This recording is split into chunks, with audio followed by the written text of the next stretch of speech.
Hello everyone, good morning. आज मुझे सुबह सुबह ही एक ऐसी न्यूज़ पता चली ना, जिससे मेरा मन बहुत ज़्यादा उदास हो गया। मतलब क्या बोलूँ मैं, मुझे रोना आ रहा है। आप लोग जानते होंगे पिंकी शिवम दुबे, एक ब्लॉगिंग चैनल था जिसमें पिंकी एक विकलांग औरत थी। वो प्रेग्नेंट थी और उसको पहली बेटी भी थी, तो उसकी पहली बेटी शायद 5-6 महीने बाद एक्सपायर हो गई थी, तो वो दोबारा प्रेग्नेंट थी। बहुत खुश थी और बच्चे के लिए बहुत खुश थी, क्योंकि उसकी एक बेटी गुजर चुकी थी और वो विकलांग थी।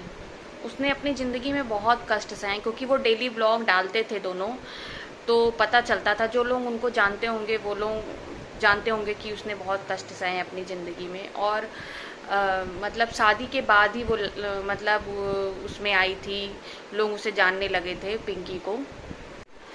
आज मुझे पता चला सुबह सुबह कि वो अब इस दुनिया में नहीं रही। मतलब बेटी को जन्म देने के बाद उसकी 3-4 घंटे बाद वो होश में नहीं आई। उसका ऑपरेशन से बच्चा हुआ और 3-4 घंटे तक वो होश में नहीं आई। उसके बाद वो डेथ कर गई। सच कहते हैं लोग, माँ बनना एक दूसरा जन्म होता है औरत का। और जो इसको नहीं समझता है, उसके लिए मैं क्या बोलूँ। क्या लड़के माँ आती है, बच्चे को जन्म देती है, खुद का 7 लेयर कटवाती है, तब बच्चे पैदा होते हैं। लेकिन मैं क्या बोलूँ, लोग समझते नहीं है। लोगों को लगता है ना बहुत आसान है, हम तो अपने ज़माने में ऐसे ऐसे कर लिए।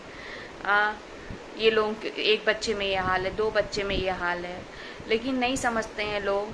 क्या बोलूँ मैं। और आज वो इस दुनिया में नहीं रही। और उसकी बेटी, मतलब अभी मैं आप फोटो लगाऊंगी, देखिएगा आप लोग। छोटी सी बेटी है बेचारी, एक दिन की भी नहीं है वो। उसकी नानी लेके बैठी हुई है, रो रही हैं। बहुत तकलीफ हो रही है सोच के कि बताओ, एक बेटी 7 महीने पहले चली गई, फिर माँ चली गई, फिर भी भगवान ने उसको बेटी दिया था और वो बिना माँ के हो गई।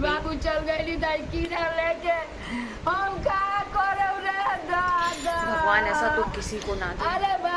सच में पिंकी और शिवम की लव स्टोरी का बिंड हो गया।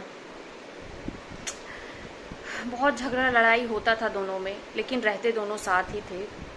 प्यार तो था ही दोनों में, लेकिन बहुत दुख हो रहा है, बहुत ज़्यादा दुख। भगवान करे उसकी बेटी को लंबी उम्र मिले। तो जितने लोग शिवम पिंकी दुबे ब्लॉग को देखते, प्लीज़ उनके लिए प्रे करिएगा।